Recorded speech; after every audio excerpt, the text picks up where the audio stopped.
Can you hear me? Yes. Thank you. Okay, my name is Alberto Garrido. I'm the Vice Rector for Quality and Efficiency of Universidad Politécnica de Madrid. And I'd like to welcome you all to this opening session to the Universidad Politécnica de Madrid, to the school, Escuela Técnica Superior de Ingenieros Industriales, which is hosting this competition.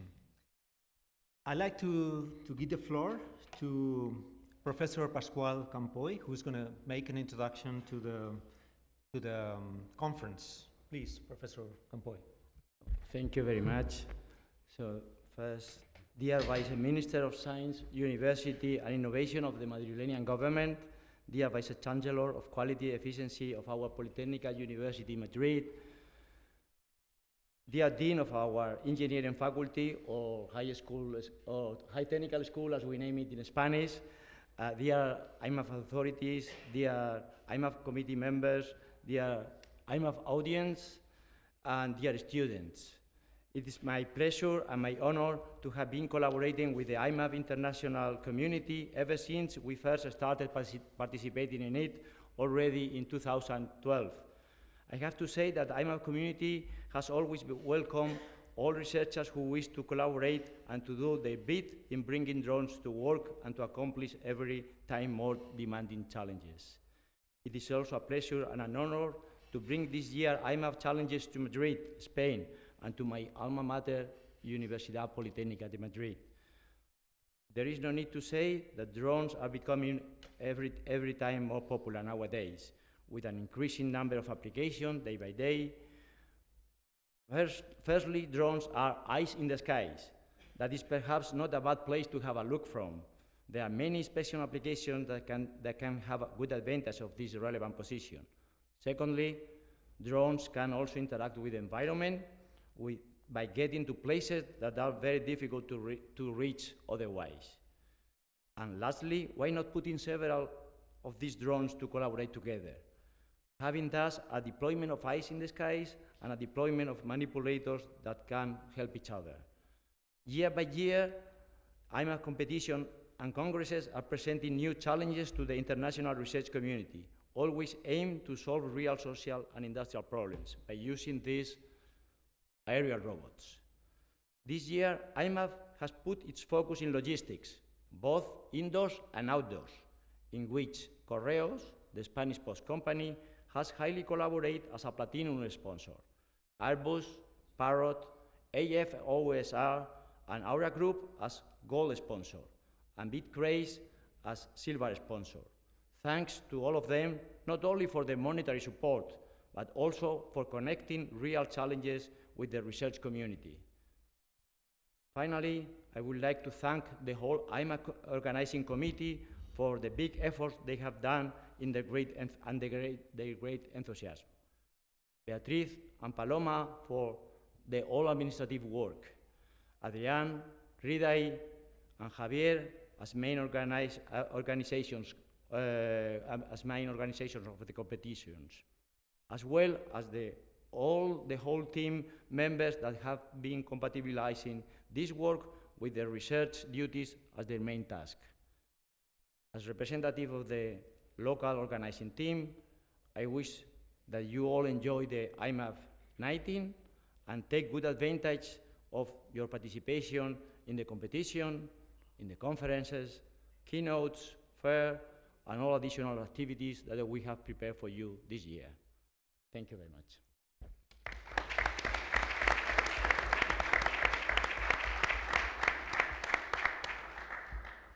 Thank you, Professor Campoy. Now I'll give the floor to Dr. Guido de Kroon, who is the president of IMAV International. Please. Thank you very much. So I'm here to represent the international committee behind the organization of IMAV. And I must say I've been walking around today and I was really impressed by the setup that Pascual Campoy and all the people he mentioned who are helping him. All your efforts, it looks really great. I think we can expect a very, very nice IMAV competition and conference. And what really struck me as well was that, it looks really more real world. It's something Pascual also just said during his speech. There are big companies like Correo who want to solve these problems, like scanning packages in warehouses, delivering packages outdoors. And you guys are actually working on pushing the state-of-the-art forward in these areas. And I think that's really worth it to mention here that these companies are very interested in what you're doing. I would also like to say, and this is something for the young people in the hall, and there's many, what you may not know is that there's quite a lot of big companies that came forth from the IMAV. And so there is, for example, Ascending Technologies, who were bought by Intel, and they're now doing these huge Intel drone shows, for example, at the Olympic Games. There's Skydio, who have now this selfie drone that follows people and is also able to avoid obstacles. One of the founders there, he also came to IMAV to first compete in the competition. But there's also big scientists like Davide Scaramuzza, who's going to talk later this week as a keynote. He also started as a postdoc participating in the IMAV 2009 was the time. And there's also people behind the Pixhawk autopilot, which I think many of you know. They were students, they were participating in IMAV 2008, and now they made this huge autopilot that everybody is using. So what I want to say is that I hope that you will enjoy the competition, the conference, talk to each other, learn from each other, and I hope that this is also for you an opportunity towards the future and that you will achieve great things as well. So thank you very much. And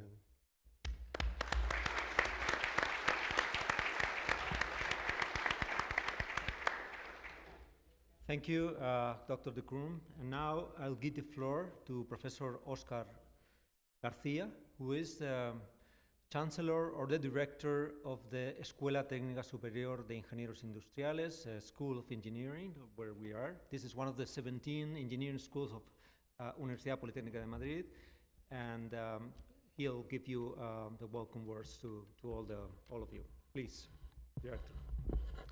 Thank you, Vice Rector. Good afternoon, everyone, and welcome to our university and, of course, to this school. And as our Vice Rector said, we prefer to say the name of our school in Spanish because it has a different meaning than in English, because industrial engineering maybe is only in the classical English meaning is different than the meaning here in Spain, because here we have subjects such as automation, robotic, chemistry, mechanical, environment, and so on. Okay, not only management, which is more the English sense of this word.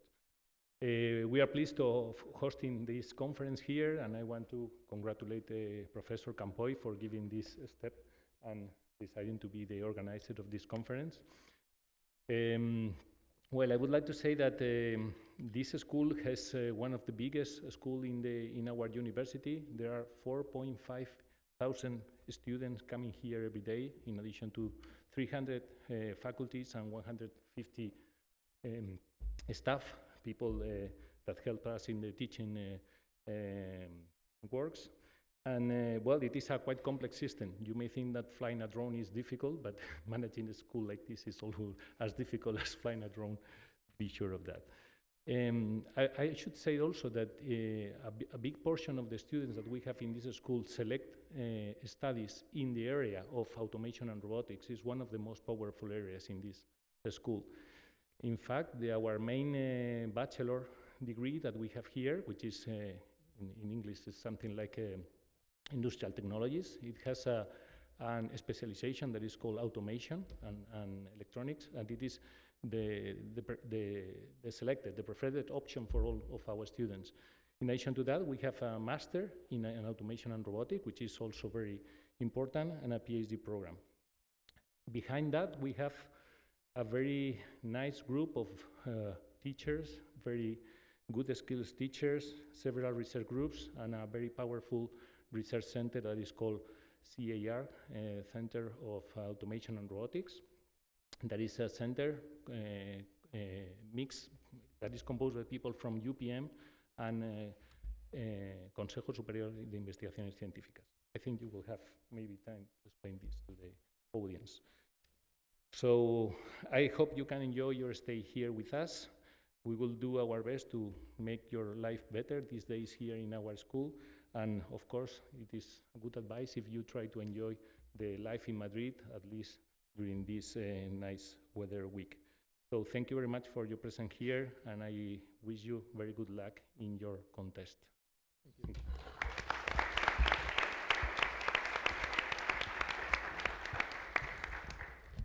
Thank you very much. And now we are honored to present you the viceconsejero, I would say Deputy Minister of Science, Universities and Innovation of the Regional Government of Madrid. The region of Madrid has the largest university district in Spain, and this person right here in front of you manages quite a complex and big university system in the region of Madrid. So we're really honored to have him here and to give him the floor so that he can pronounce the welcoming words as well. Thank you. Please. Thank you. Welcome, everybody. I am going to speak in Spanish, but I am going to be brief, sure. Felicitar autoridades, en primer lugar, a la organización de este evento, tanto a la escuela como al departamento como a la universidad. Un evento que es realmente excepcional, tanto por los asistentes, por los participantes, como por las actividades que se desarrollan en él. Y quiero aprovechar esta ocasión para felicitar especialmente a su promotor en su traída a Madrid, del evento, a Pascual Campoy, un ejemplo a seguir como profesor, investigador y como ingeniero, pero todavía mucho mejor como persona. Honesto y brillante, adjetivos difíciles de encontrar de manera conjunta. En la nota que me pasaban acerca del evento figuraba como título la idea de el futuro de los drones pasa por Madrid. Y creo que es algo evidente porque ustedes son el futuro de los drones y hoy día están en Madrid, y porque la Comunidad de Madrid tiene el privilegio de unir una portentosa oferta académica y empresarial vinculada al ámbito aeroespacial con un enorme potencial de cara a la industria y a la investigación en las áreas de los drones. Además, permítanme compartir con ustedes, que muchos no conocen nuestra ciudad y su historia, que la ciudad de Madrid, el territorio de Madrid, está íntimamente unido a la ciencia y a la tecnología. Otras ciudades con ríos, con grandes ríos, con puertos, han podido soportar su desarrollo y su riqueza en torno a esa posición geográfica. La Comunidad de Madrid y la ciudad de Madrid, construida casi en medio de la nada, ha sido capaz de convertirse en una gran ciudad gracias a la ciencia y a la tecnología. En estos momentos, además, estamos en un lugar realmente importante para la ciencia y la tecnología, no solo en la Escuela de Ingenieros Técnicos Superiores Industriales, de la cual han salido una parte importantísima de las personas que han contribuido de una manera más directa al desarrollo social y económico de nuestro país, sino en un enclave que es esencial para la ciencia, para la historia de la ciencia en nuestro país, la colina de los Chopos, la colina de los Vientos. En este espacio, a principios del siglo XX, se diseñó un proyecto que intentaba dar un gran salto y superar las miserias científicas de nuestro país, uniéndonos a las corrientes científicas y tecnológicas de Europa. Desgraciadamente, como en tantas otras actividades, nuestra dramática guerra civil vino a truncar estas expectativas y hemos tenido que esperar a la llegada de la democracia y a la incorporación de España a la Unión Europea para que este sueño se acerque y estemos cerca de que sea totalmente realidad. De hecho, hoy disponemos de una comunidad científica y tecnológica ejemplar y buena muestra de ello es la capacidad para organizar un evento como el que hoy nos encontramos. Muchas gracias a todos y bienvenidos a Madrid.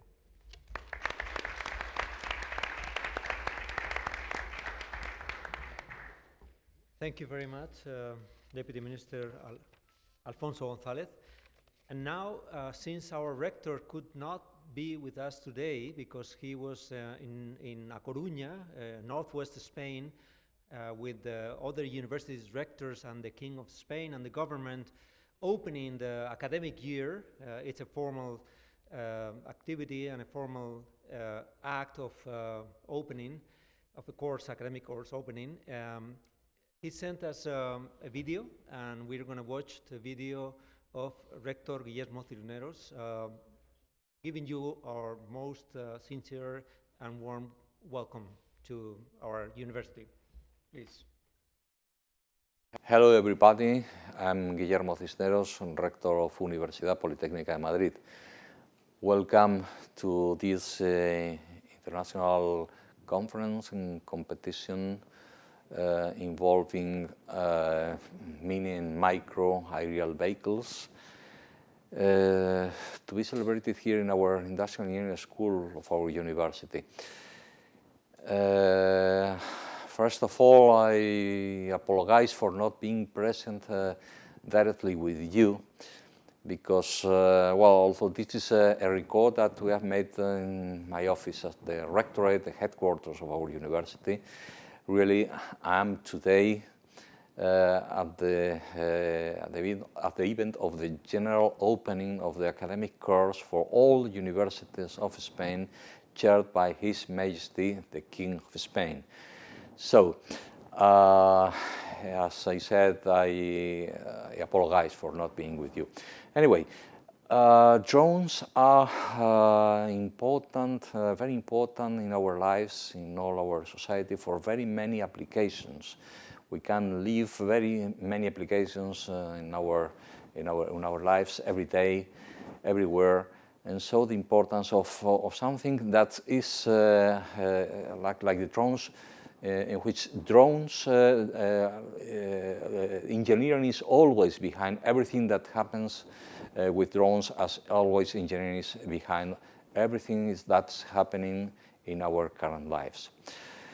Solving needs and trying to bring results, solutions for our citizens by means of the engineering. So anyway, thanks for organizing this conference in Madrid, especially to Professor Campoy. Thanks for bringing this conference to our university. Really, I am represented there by Professor Garrido, who will be chairing on-site the event with you, our Vice Rector for Quality and Efficiency. I would like to thank Professor Garrido, dear Alberto, thank you very much. I would like to thank, as I said, to Professor Campo and all his team by having organized, and not only by having organized, but as well by the work that they are making every day for making this possible, for research, for innovation in our university. Thanks to all the organizing team that is behind everything, for everything to work today here. Thanks to sponsors, to the school for hosting the event. Thanks to faculty, to personnel, to students, to attendants, to conductors of sessions, to speakers, and really to everybody of you for having traveled here to Madrid. Don't hesitate to contact personal staff at the school of our university if you have any doubt. Anyway, enjoy Madrid, please, enjoy Madrid. Enjoy our industrial engineering school and enjoy our university, because all these events contribute to build every day, thanks everybody, to build every day Universidad Politécnica de Madrid. Thank you very much.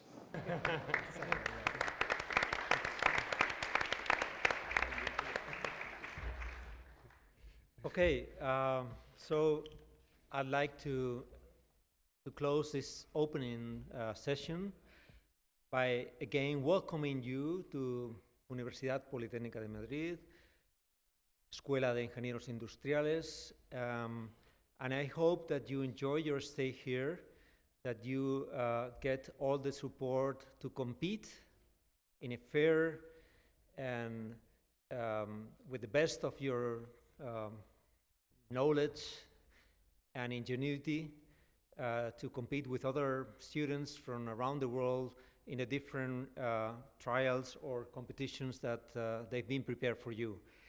It is a real pleasure then to inaugurate this 11th International Micro-Air Vehicle Competition and Conference. Please enjoy your stay, compete as good as you can, and enjoy your stay here at the university. So I'll give you these final inauguration words, and before that I like to thank you all for coming here. Enjoy your stay and compete well. Thank you. Thank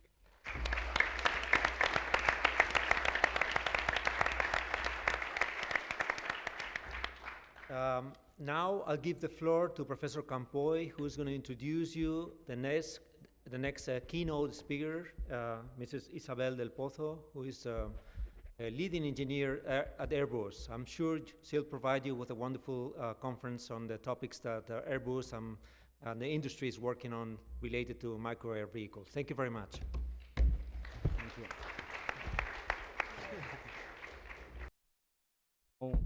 I think you can all, now you can hear me. We have the pleasure of having with us Isabel del Pozo Poza, who is the heading the Department of Air Mobility in Airbus, urban air mobility in Airbus, and yeah, as every manager in Airbus, this is an international company, European international company. She's moving or living half in Toulouse, half in Munich, and the other half, we only have two halves, in Madrid, so she's living from one place to another, and having an inter-country or international department with urban mobility, and she's going to explain us. I think this talk very much related with the aim and the focuses of our IMAV competitions and conferences, and we are going to see this from her words and from the words of Airbus. So thank you very much for being with us, and we are all here. So, thank you. So let's hope that you can hear me well. Yep. Not sure you can see the screen all right, or do you want us to lower the lights a little bit? Is it okay? A little bit? Maybe we can lower the lights? Yeah, great. Perfect. So as it was said in the beginning, this type of events is interesting for companies like Airbus to scout for know-how, for talents, for people that actually can test, can demonstrate different technologies, even in the micro drones. And our ambition is obviously beyond the micro drones is to achieve a business case, transport of people in urban environment. This is what it's all about. And what we are trying to do by scouting and assisting and supporting these types of events is exactly that, to see how you come up with solutions that promote automation, that promote flight management, that promote different concepts, configurations, different ideas, so that we can hopefully integrate them, you with them, in the different company setups. As Pascual was saying, so our company is quite international, and I'm going to present the vision we have at Airbus on urban air mobility. It's a hot topic, maybe you're aware. There are many different companies developing different types of eVTOLs, electrical vertical takeoff and landing systems. There are many companies looking at this, for example, Uber Elevate. We're not the only ones, but we are obviously one of the ones that is very seriously looking at the topic. So let's start. Why urban air mobility? Because we actually believe this will bring some excitement to the cities. It's natural evolution of the mobility. We've been pushing for the last 30 years for commercial aviation. I guess that everybody now is able to take a flight. There are many people that actually live in one country and work in another country. So the next step of promoting mobility is actually entering into the cities with the concept of air taxis. Why not? This is achievable. This is a way of actually getting more mobility, more freedom into the different urban environments, even suburban environments. Why? Why is this concept so trendy now? Well, we have a huge evolution of a civilization, and as we see, by 2030, it's predicted that we will have most of the population living in megacities that are not always located in Europe, mostly in Asia and America, South and North America, but megacities at the end. And this is a huge trend. Those megacities actually have very important surface transportation problems. So, for example, in Tokyo, it takes you 2 hours at the peak time to actually arrive to the airport or from the airport to the city center, whereas a helicopter flight may take only 20 minutes. Similar for Sao Paulo. We have a very similar problem. It's also a mega city. We have huge populations, and at the peak times, the surface traffic is actually a complete bottleneck. So why not thinking about helicopter flights, future eVTOL flights? In the specific case of Sao Paulo, we will see there is already a big offer on air taxis using existing helicopters. Obviously, the next step is to evolve those vehicles to what we call eVTOLs, electrical vertical takeoff and landing systems. Why? Because of obvious reasons: pollution, noise, and reducing the operating cost. Well, this is exactly what we're trying to aim at, to make the cities more humanized in a way. So you can actually choose the same way you choose to take the bus, to take the metro, to take a taxi. In the same way you can choose to take an air taxi. And this is our vision, to make more livable cities for urban communities. So obviously the idea is to center into megacities, urban areas, but we cannot forget that there are also suburban areas, especially when the cities are as big as a megacity. We consider the whole urban area, suburban and urban area. Why do we believe now it's the right time? Well, as you see, we have different breaks that actually allow to make this move, this technical step to actually allow urban mobility, what we also call the third era of aviation. We have distributed electrical propulsion systems. This is one of the huge enablers. We have new structural concepts, like we're moving from the helicopters to the quadrocopters to the different multi-copter configurations. We have advanced avionics, autonomy, and air traffic management systems. We will go to it in a second, but you probably know better than many people, even in our company, avionics, automated autopilots, flight management system, how to make sure that your drone, even if it's a micro drone, will actually follow the path you want it to follow, with, say, some safety margin, some certainty. This is exactly what this is about. Next concept is infrastructure. So if we actually are serious in trying to integrate drones, all those future vehicles into the cities, we need to make sure that we have the proper infrastructures. The big business case that everybody's talking about is cargo delivery drones. Very good. Where do they actually deliver the packages? Where do they take the packages? With which structure do you actually reboot or recharge the batteries? Can you rechange? Can you change? Do you need to actually recharge? What are the different concepts for the integration into the cities? And this applies in the same way to the future air taxis.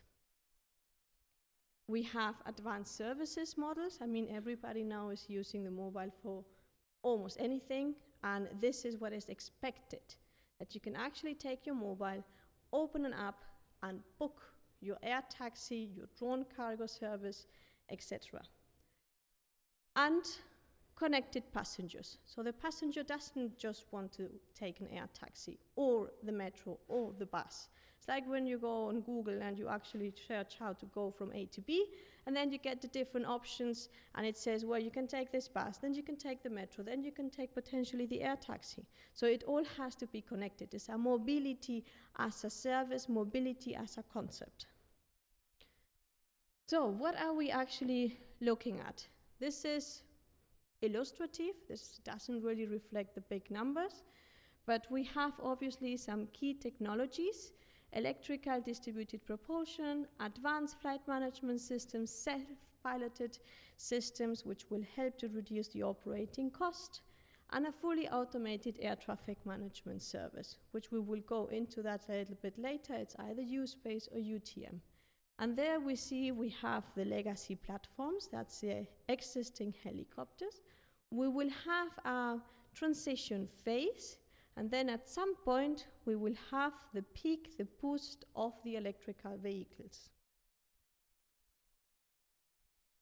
And what is the approach that we are taking at Airbus? Well, different than other companies, we're not only looking at one piece of the whole equation, not only looking at the vehicle, or not only looking at the airspace, not only looking at the infrastructure, or at the business to customer solution, the apps and so on. We're actually looking at the whole value chain, and we are promoting this whole value chain, because if we don't have the whole value chain in place, there is no business, there is no operation. So we're looking obviously at the design of the development and the production. That's in our DNA. We're looking at the maintenance, repairs, and all the services that come along with the vehicle. We're looking at the operations. How can you actually operate such a vehicle in an urban environment for the specific business case of commercial transport? That means transportation of passengers and goods, the airspace management, and then we have the different applications and the infrastructure. So this is what Airbus is already working at. You see on the right the range of helicopters that we have that we are already using either for VIP transport or for the different air taxi services that we are offering already in Sao Paulo and Mexico. You see at the bottom the two demonstrators that we have, ANA and City Airbus. We will go into that into the second. We have an offer on how to support the cities in planning infrastructure, in designing the new infrastructure. The airspace part, that's the part that I'm leading. And then we have VOOM, which you can also download from Apple Store, which is the application that we have right now in order to book the air taxis in different parts of the world. So Vaana, that's the demonstrator that has been quite large in the press, is an all-electrical single-seater. So here you have a video. The video is a little bit long, we will not look at it, but as I said, it's a demonstrator, it's a full-scale demonstrator. We've been doing several flight tests with it. It's a concept with a tilt rotor, and as I said, it's a single-seater, full electrical. The other concept that we have is City Airbus. City Airbus is also an all-electrical vehicle, four-seater, multicopter. So the idea is to test different configurations, different concepts in a demonstrator mode to basically take lessons learned, to understand what are the next steps in order to converge to the final vehicle. I don't know how much you know about the process, but basically developing a vehicle usually takes several years, especially because if you want it to fly, you need to make it certifiable, and that's not an easy piece. Why are we doing that? Because we need to have a strong collaboration with regulators. That means that there is currently no clear guideline on how to certify electrical vehicles, at least not for aviation. So what do? We engage with the regulators in order to take lessons learned from both sides and say, guys, we're testing this. We believe this is the right way to go. They checked with other industries and try to make a neutral assessment so that they actually can put a regulation in place. City infrastructure. So what is city infrastructure, and why is a company like Airbus actually investing in city infrastructure? Well, exactly because of what I said. We need to make sure that this eVTOLs can actually enter the city, and we have two topics here. That's the airspace part, and here we're talking about the ground part. Where do they land? They need to be connected with the rest of the mobility services. Where and how do they charge the batteries? Or do we need to have a battery ready to plug it in and take the other out? What is the infrastructure that we need? What is the services that we can offer? Right now, usually helicopters land at the top of the buildings, at the roof of the buildings, in isolation. That means that if you land in such a building, you can either take the lift, go down, and then look for a taxi, a bus station, a metro, but there is no connection with the rest of the mobility services offered by the city. Whereas we are investigating new concepts, not only to integrate those vehicles into the airports, but also into the city. For example, this concept that we are designing for the city of Paris, this is in the city center. So areas where you can actually land with your vehicles, but then continue your journey as you wish. Now we go into the other part of the infrastructure that we need, the airspace one. Right now, as you see, in the cities, you don't have vehicles flying around. It's actually not allowed. Why? Because of safety reasons. Vehicles that fly in the city need to fly very close to obstacles, to buildings. Vehicles that fly in cities may have any incidents and may have a problem on where to find a suitable landing area. So that's the main reason why vehicles are not allowed. Together, obviously, with CO2 emissions, with noise. So what can we actually do to make sure that those operations can be safely executed? We need to give the whole system a structure. The lower part of the airspace doesn't have the structure that we are used to know for commercial aviations going from one airport to another airport. And why is this actually a need? Why do we need to react? Why do we need to take any actions if we have not in the last years? Well, we have, at least in the US, around 1 million drones operators that actually are ready to perform the missions.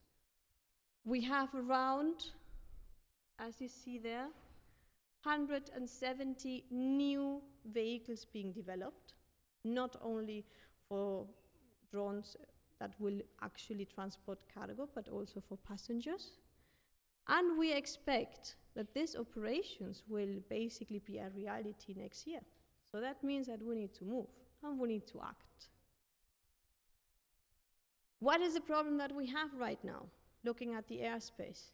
The airspace is centered on the human execution of tasks. It has very limited automation. We are still based on legacy technology as, for example, radars. Radars are obviously good technology for big aircrafts, but as soon as you fly low with small vehicles, they cannot really detect you. So how do you secure that you are getting the sufficient surveillance information you need? And how do you speak with a drone that has no human on board if your only means of communication is voice communication?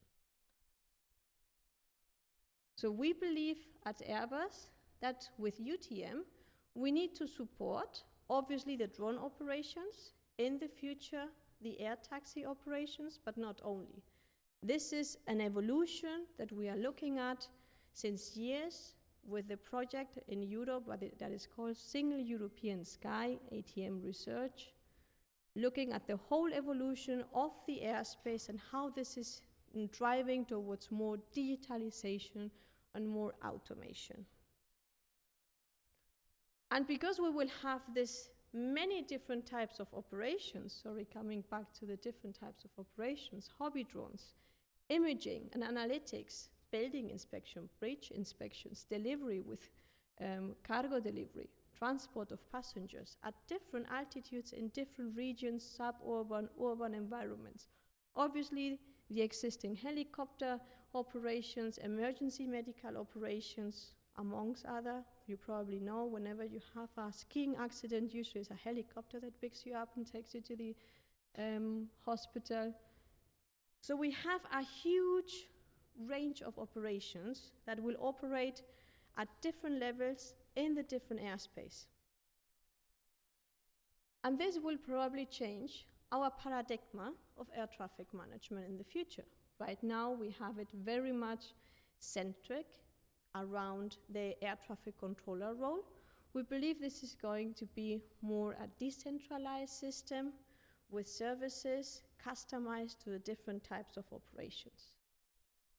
Let's go to our next part of the value chain, the B2C, the business to customer, the applications, VUM. VUM is the operations we're running already, Sao Paulo, Mexico, and recently announced in San Francisco, in the Bay Area. You can book them already via the VUM application.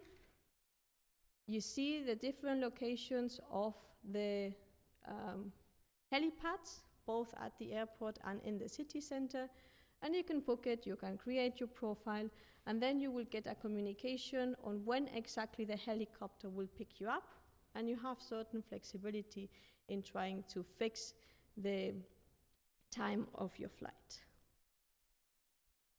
And as I said, we're trying to look at this from an integrated approach, trying to set up piece by piece all the bricks necessary for urban air mobility, which we believe that with events like the one that you will be participating this week, this will pave the way for those future business cases that maybe we will see, certainly our kids will see.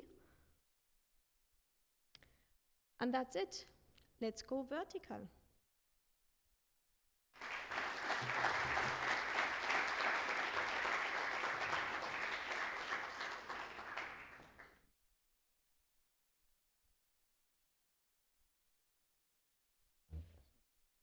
Thank you very much, Isabel, for this excellent talk and for this futurist talk.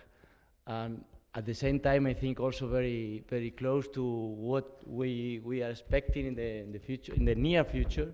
And I think the IMAV community, we have all a lot of to research, to do, to move from our current research to the future and to perhaps to collaborate with Airbus.